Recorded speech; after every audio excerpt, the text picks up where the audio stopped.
스가랴 6장 1절부터 8절입니다.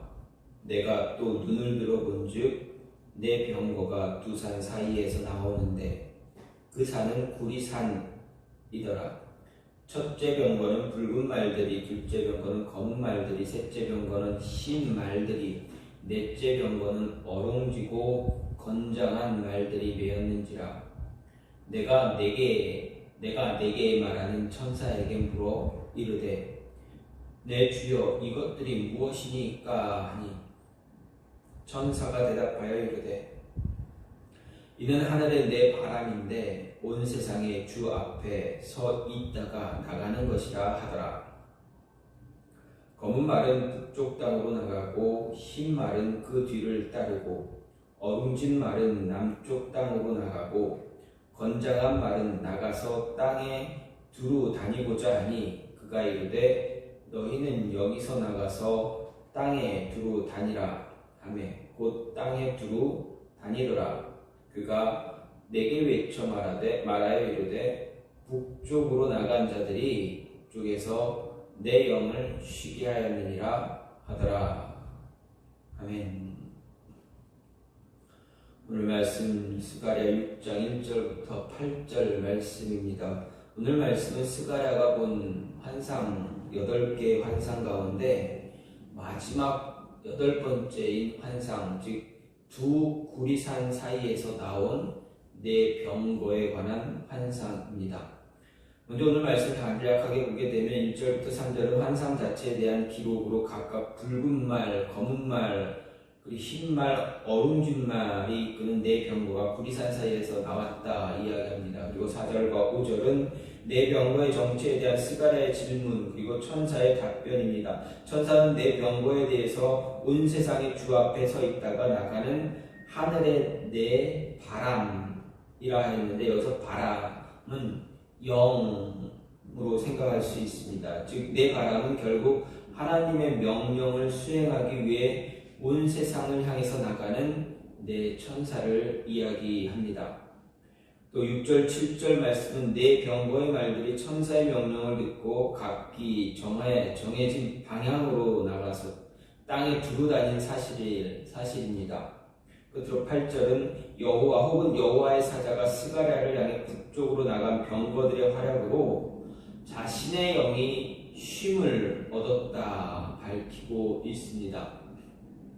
한편 여기서 병거는 전쟁과 관련된 일종의 하나의 무기입니다. 여기서 네 병거는 하나님의 심판을 수행하는 천사들을 가리키고, 네 병거가 그들이 정해진 방향으로 나간 것은 심판을 수행하기 위해 나갔다라는 것을 말합니다.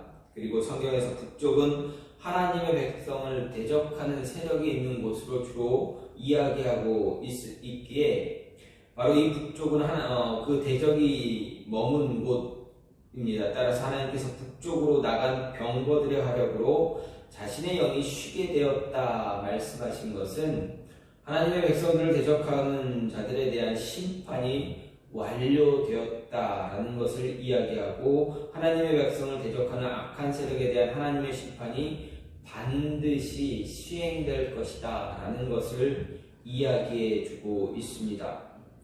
이런 마지막 8번째 환상은 1차적으로는 스룹바벨 성전, 즉 제2성전을 재건하는 과정에서 이방인들의 공격에 직면해서 고난 가운데 처한 백성들을 위로하는 것이다 할 수 있습니다.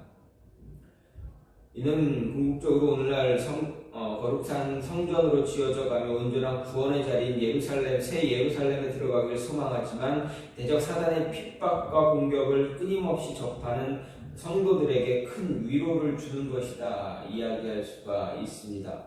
곧 사탄이 장차 하나님의 심판으로 말미암아 패망하고 성도들은 그에 대해 최후 승리를 거두게 될 것이다 라는 것을 확신하고 위로하며 격려하는 그러한 내용입니다.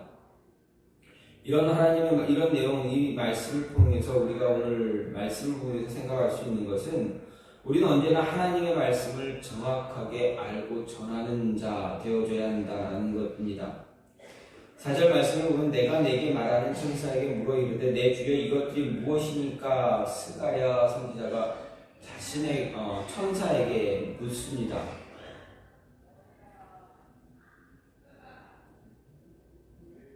그리고 5절에는 스가랴의 질문에 대한 천사의 대답입니다.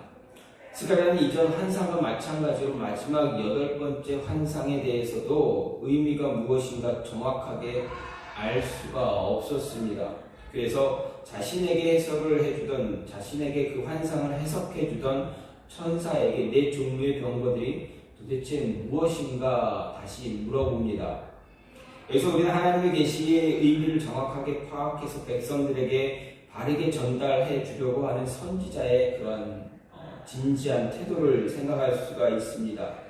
오늘 말씀에서 내가 내게 말한 천사에게 물어 이렇게 할 때 이 묻는다라는 히브리어 완은 묻다라는 의미만이 아니라 대답하다라는 그런 의미도 가진 그런 단어입니다.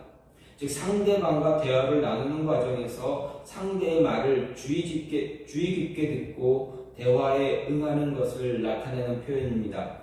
여기서 천사가 먼저 스가랴 선지자에게 말을 했다는 기록이 없기에 선지자가 자신이 본 환상에 대해 반응하는 그런 차원에서 천사에게 질문했다는 사실을 강조하고 있음을 알 수가 있습니다. 그렇다면 선지자가 왜 자신이 본 환상에 대해서 천사에게 그 의미를 묻고 있는가 하는 것입니다.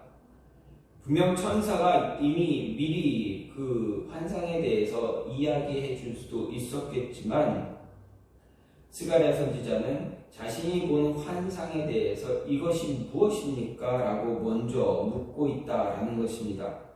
그것은 바로 자신이 본 환상에 대해서 백성들에게 바르게 전해 주어야 한다라는 그런 모습이, 그런 마음이 스가랴 선지자에게 있었기 때문입니다. 자신이 바르게 환상에 대해서 잘 알고 전해주는 것으로 인해서 하나님께서 백성들을 위로하고 격려하고 있다라는 것을 분명하게 이야기하고자 하는 것입니다. 이 모습을 볼 때 대충 알고 대충 전하는 것이 아니라 정확하게 알고 정확하게 전함으로 인해서 백성들에게 더 큰 위로와 힘을 줄 수 있다라는 것입니다. 왜냐하면 이전의 환상은 백성들이 하나님의 뜻을 온전히 따르지 않을 때, 그리고 백성들이 지은 죄에 대해 회개하지 않을 때 하나님의 심판이 그들에게 임할 것이다 라는 것을 이야기했기 때문에 그렇습니다. 심판이 임하는 환상을 보고 듣고 그것을 전한 후에 또 다른 환상을 보았을 때 그것을 정확하게 이야기해 주지 않는다면 어떻게 되겠습니까? 더 혼란스럽고 더 어려움만 있게 될 것입니다. 위로와 격려를 주다가 갑자기 심판의 말씀이 임하게 된다면 매우 부담스럽기 때문에 자칫 잘못하면 또 과거의 모습으로 돌아갈 수 있기 때문에 또다시 보게 된 환상의 의미에 대해서는 스가랴는 바르고 정확하게 알아야만 했다라는 것입니다. 그래야 온전히 바르게 전해줄 수 있기 때문입니다. 이렇게 우리는 우리에게 주어진 하나님 말씀에 대해 정확하게 알아야 할 그런 모습이 있습니다. 책임이 있습니다. 말씀을 통해 우리에게 주어진 하나님의 뜻을 대충 알고 대충 전하게 된다면 어떻게 됩니까? 말씀을 왜곡된 모습으로 내 생각을 덧붙임으로 전혀 다른 하나님의 말씀을 전할 수가 있기 때문입니다. 하나님의 말씀이 아닌데 하나님의 말씀이다 라고 이야기할 수가 있다라는 말씀입니다. 하나님의 뜻이 아님에도 불구하고 하나님의 뜻이야 라고 주장할 수 있는 그런 모습이 나타나게 됩니다. 잘못된 해석으로 전달된 하나님의 뜻은 우리로 하여금 오히려 죄의 구렁텅이로 더욱 빠져들게 합니다. 아합 왕 때의 거짓 선지자들을 언제나 하나님의 뜻이라, 아합 왕 때의 거짓 선지자들은 언제나 하나님의 뜻이다 라고 말하면서 거짓된 것을 아합에게 전달했습니다. 그 결과 아하방뿐만 아니라 거짓 선지자들은 언제나 하나님 앞에서 죄를 짓는 일을 반복했습니다. 하나님은 그것을 실수라 말하지 않습니다. 하나님의 말씀, 하나님의 뜻을 잘못 이야기하는 것, 자기 마음대로 자기 생각대로 이야기하는 것, 그것을 실수했다 이야기하지 않습니다. 거짓 선지자들의 모습에 대해 하나님의 천사가 그들의 입에 거짓말을 하는 영을 집어넣고 멸망하겠다라고 했던 것을 생각할 때 실수다라고 이야기할 수가 없습니다. 말씀에 대해 정확하게 알지 못하고 전하는 것은 오히려 하나님께 죄가 될 뿐입니다. 따라서 억지로 말씀을 해석한다면 자신뿐만 아니라 그 말씀을 듣는 자들에게도 잘못된 길을 가르치거나 그 길로 인도하게 된다라는 것입니다. 예수님이 말씀하셨듯이 소경이 소경을 인도하는 것과 마찬가지가 됩니다. 세상은 한 번, 두 번 또는 여러 번의 실수를 용납해 주기도 하지만 하나님의 뜻을 곡해해서 전혀 엉뚱한 해석을 전달한다면 하나님은 그것을 실수라 용납하지 않으신다라는 것입니다. 따라서 우리는 우리에게 주어지는 말씀, 우리에게 주신 이 말씀을 정확하게 알고 정확하게 전달할 수 있는 그 모습을 갖추어야만 합니다. 또한 우리가 이렇게 하나님의 말씀을 정확하게 알았을 때 어떻게 됩니까? 우리에게 맡겨진 일에 열심을 다할 수가 있습니다. 말씀을 잘 알아야 맡겨진 일을 최선을 다해서 감당할 수가 있습니다. 6절 말씀은 하나님 앞에 모셔섰던 병거들을 끄는 말들이 하나님의 명을 받아 나간 사실을 보여줍니다. 먼저 검은 말들은 북쪽을 향해 나갔고 흰 말들은 그 뒤를 따랐고 어롱진 말들은 남쪽으로 향했다 이야기합니다. 한편 본문의 붉은 말에 대해서는 침묵을 하고 있는데 붉은 말에 대한 언급이 없는 이유에는 그냥 예비로 남겨두었기 때문이다라는 학자들의 의견도 있습니다. 어쨌든 여기서 중요한 것은 각기 말들에게는 나가는 방향이 정해져 있었다라는 것입니다. 어떤 말들도 자기에게 정해진 방향 외에 다른 방향으로 나가지 않았다라는 사실입니다. 이것은 우리에게 한 가지 가르침을 줍니다. 그것은 우리들에게는 각자에게 맡겨진 일, 영역이 있다라는 것입니다. 자기에게 맡겨진 일에 집중해서 최선을 다해야 한다는 사실입니다. 한마디로 말해서 하나님의 사람들은 자기의 자리를 충실하게 지켜야 한다는 이야기입니다. 성도는 사명을 받은 사람들은 맡겨진 일을 수행하는 사람들입니다. 우리 모두는 다 맡겨진 일을 수행하는 자들입니다. 즉 명령을 내리거나 어떤 일을 맡기는 자의 위치에 있는 것이 아니라 이제 명령을 듣고 받고 그것을 행하는 위치에 있다는 것입니다. 다 맡겨진 일에 열심을 내서 임무를 완수해야 하는 위치에 있는 사람들이 바로 우리들입니다. 그렇게 자의적으로 일의 영역을 정할 수가 없고 다른 사람의 영역까지 넘나들 그런 권한도 우리에게는 없습니다. 자신에게 맡겨진 권한 밖의 일을 하게 될 경우 일을 맡긴 자에게 칭찬을 받기보다는 잘했다라고 칭찬받기보다는 오히려 권한을 넘어섰다는 이유로 책망을 받을 수 있기 때문입니다. 예를 들어 유다의 10번째 왕 우시아에 관한 이야기를 생각해 볼 수가 있습니다. 우시아는 제위 초기에 경건한 삶을 살았고 하나님의 축복으로 말미암아 왕권을 크게 강화하고 국력을 크게 신장시킨 왕입니다. 그래서 우시아 시대의 유다는 이스라엘이 남북으로 분열된 이후 최고의 번성기를 누릴 수가 있던 그러한 시대가 되었습니다. 이런 우시아의 시대에 암몬 족속은 유다의 조공을 바치게 되었고 우시아의 이름은 애국 변방까지 널리 퍼졌고 수하의 장군들의 수가 2,600명이고 군사의 수는 무려 37만 명이 넘는 그러한 숫자가 되었습니다. 그런데 우시아는 통치자로서 그 명성을 크게 떨치자 어떻게 됩니까? 그만 교만에 빠지게 됩니다. 그래서 그날 하나님께서 그에게 허락한 권한 밖의 일까지 하고자 했습니다.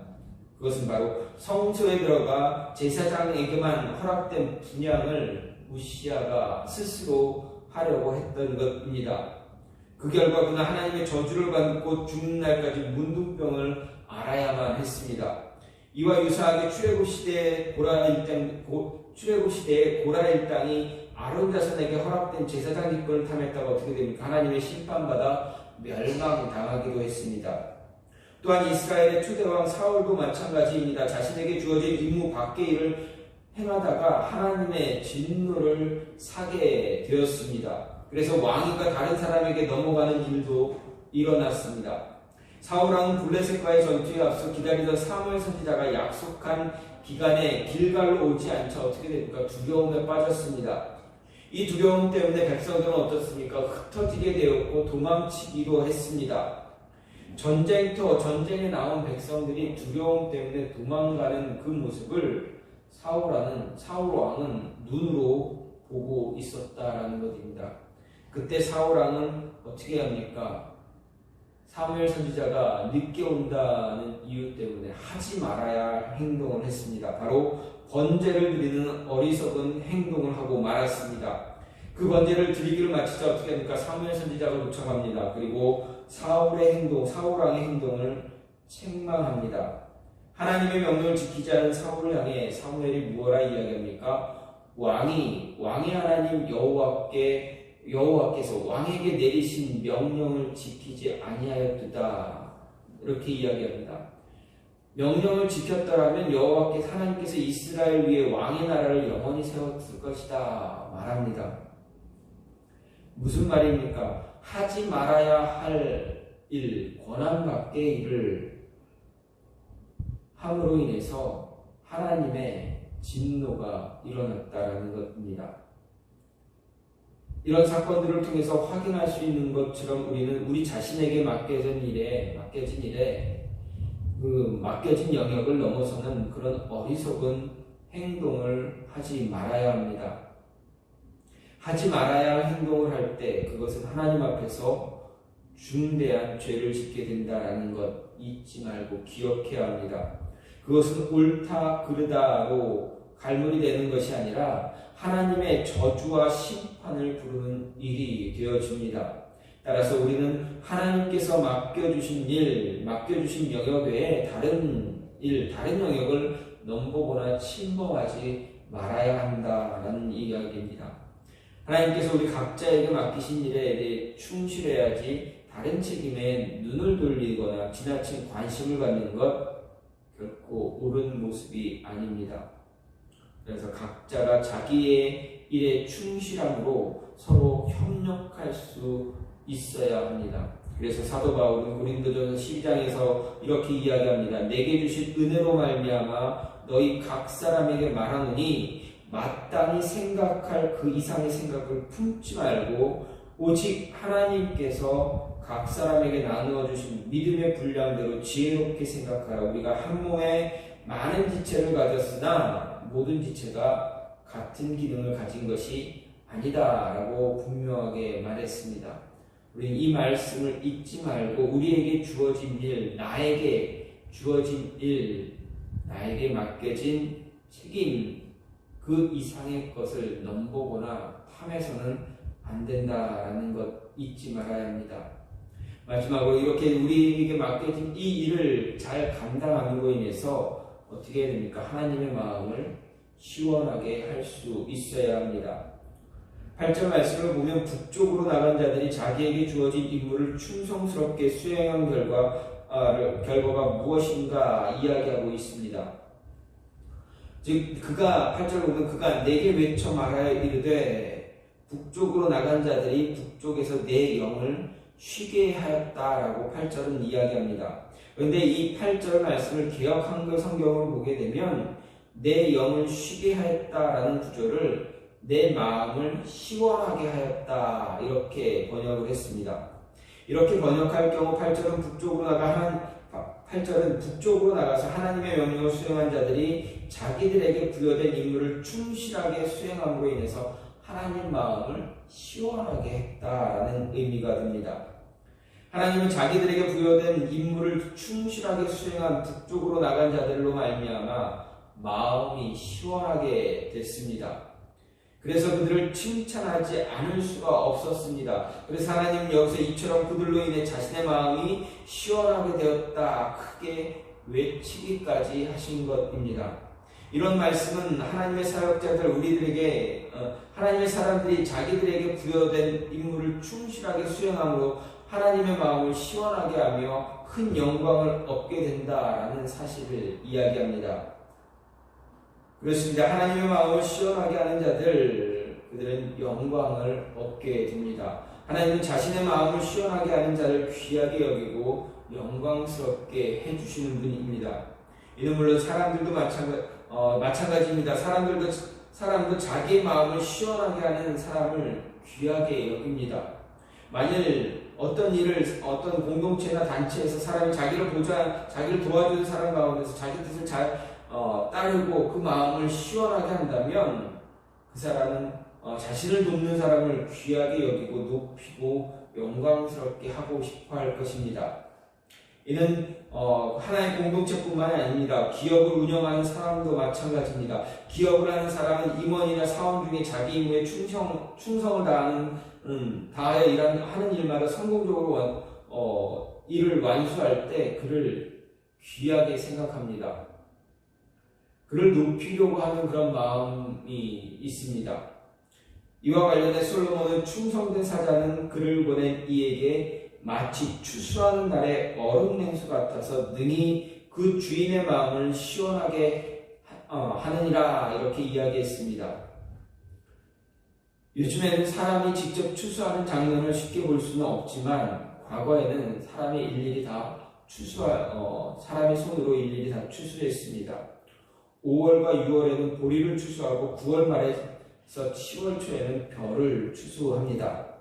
이스라엘 땅에서는 우리나라의 보리 추수와 같은 시기에 보리와 밀을 추수했습니다. 그때는 매우 더운 때입니다.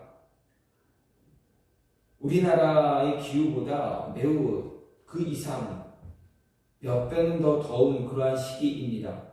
추수하면서 많은 땀을 흘릴 때 얼음 냉수를 마신다면 얼마나 시원하겠습니까? 근데 바로 충성된 사자가 바로 이와 같은 존재다 말합니다. 사무엘하 23장을 보면 다윗의 용사들에 대한 기록이 나옵니다. 그 중에서 13절부터 17절을 보면 다윗의 30명의 용사 두목들 가운데 두목 중에서 둘째 3인에 대해 이야기합니다. 그들은 바로 아디노, 엘르아살, 삼마라는 사람입니다. 그런데 이 세 명은 블레셋과의 전쟁에서 다윗의 마음을 시원하게 했습니다.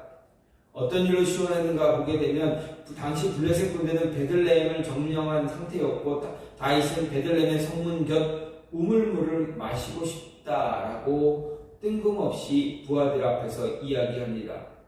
그러자 이 둘째 3인들이 다윗의 이야기를 듣고 어떻게 합니까? 자신의 목숨을 걸고 그 블레셋 군대를 그들의 수비망을 뚫고 들어가서 기어이 그 우물물을 길어왔습니다. 다윗은 그들의 충성심에 너무 감격해서 그 물을 어떻게 마십니까? 기뻐하며 마셨습니까? 그렇지 않습니다. 그 물을 그들의 피다라고 말하면서 마시지 못하고 하나님께 부어 드렸습니다. 한 사람을 섬기는 사명자들, 한 사람을 섬기는 그러한 충성된 일꾼들로서 이보다 더 그 주인의 마음을 시원하게 한 사람들이 또 어디 있는가 생각해 볼 수가 있습니다. 그들은 주인 다윗의 마음을 시원하게 함으로 영광을 얻었고 성경에 이스라엘을 신정국가로 든든하게 세우는데 일조한 거룩한 용사의 반열에 오르는 그런 영광을 누렸습니다. 세상 사람들에게 최고의 영광이 무엇이겠는가 물어본다면 대부분 사람들은 자신의 이름이 세상에 드러나고 많은 사람들이 자신을 인정하고 우러러보는 것이다 라고 생각하고 그것을 얻기 위해서 수단과 방법을 가리지 않을 때가 참 많습니다. 하지만 그렇게 해서 얻은 영광은 어떻게 됩니까? 하루아침에 피었다가 지는 들꽃이나 아침 안개와 다를 바가 없습니다. 우린 그런 영광을 추구하기보다는 진정으로 영원히 시들지 않는 영광을 얻기 위해서 노력해야만 합니다. 이 영광 바로 하나님께서 우리에게 맡기신 그 일, 사명, 소명을 충성스럽게 감당할 때 하나님의 마음이 시원하게 되어짐으로 인해서 얻어지는 그러한 영광이다라는 것입니다. 따라서 우리는 이 영광을 위해서 전심전력 충성을 다해야 한다라는 것입니다. 하나님을 기쁘게 하는 그 모습으로 인해서 하나님을 기쁘게 함으로 하나님의 마음을 시원하게 통쾌하게 하는 그 모습을 통해서 우리에게 주어지는 영광, 그 영광을 더 소망해야 한다. 그래서 그 영광을 위해서 우리에게 주어진 책임들, 일들을 더 감당할 수 있는 자 되어져야 한다라는 것, 그런 자들 되어줄 수 있어야 한다는 이야기입니다. 오늘 말씀은 스가랴 선지자가 본 환상 가운데 마지막 8번째 환상입니다. 이 8번째 환상을 통해서 하나님은 각자에게 맡겨진 일에 대해서 충성을 다하라, 충실하라 이야기하시는 것입니다. 우리 한 사람 한 사람 모두에게는 하나님께서 늘 언제나 말씀을 주십니다. 하나님의 뜻을 주십니다. 그래서 우리는 그 말씀을 통해서 하나님의 뜻을 알아야 합니다. 하나님의 뜻을 알아야 맡겨진 일에, 맡겨진 사명에 최선을 다하고 열심을 다할 수가 있습니다. 충성을 할 수가 있습니다. 그래야 우리가 그 뜻을 알고 충성할 때 정말 우리 인생을 다 드리면서 다 걸고 하나님을 위해서 열심을 다할 때 하나님은 우리의 그 열심을 보고 그 충성을 보고 기뻐하신다. 시원한 마음을 가지신다. 내 영을 쉬게 해주는구나 라는 그 말씀을 듣게 된다라는 것입니다. 이 모습을 스가랴 선지자를 통해서 우리에게 이야기하고 있기에 우리 역시 이러한 모습을 잘 가짐으로 인해서 하나님께 귀한 영광을 드릴 수 있는 그러한 존재의 모습이 되어줘야 한다는 것, 오늘 말씀을 통해서 우리가 기억해야 할 모습입니다. 이 말씀을 기억함으로 인해서 우리에게 주어진 삶에서 맡겨진 일에, 하나님의 뜻을 통해서 맡겨진 일에 최선을 다해 하나님을 기쁘게 해드릴 수 있는 저와 여러분이 되기를 간절히 소망합니다. 이 시간 같이 기도하기를 원하는 것은 하나님, 우리에게 주신 그 말씀 우리가 잘 이해하며 깨닫고 따라갈 수 있게 해달라고, 그래서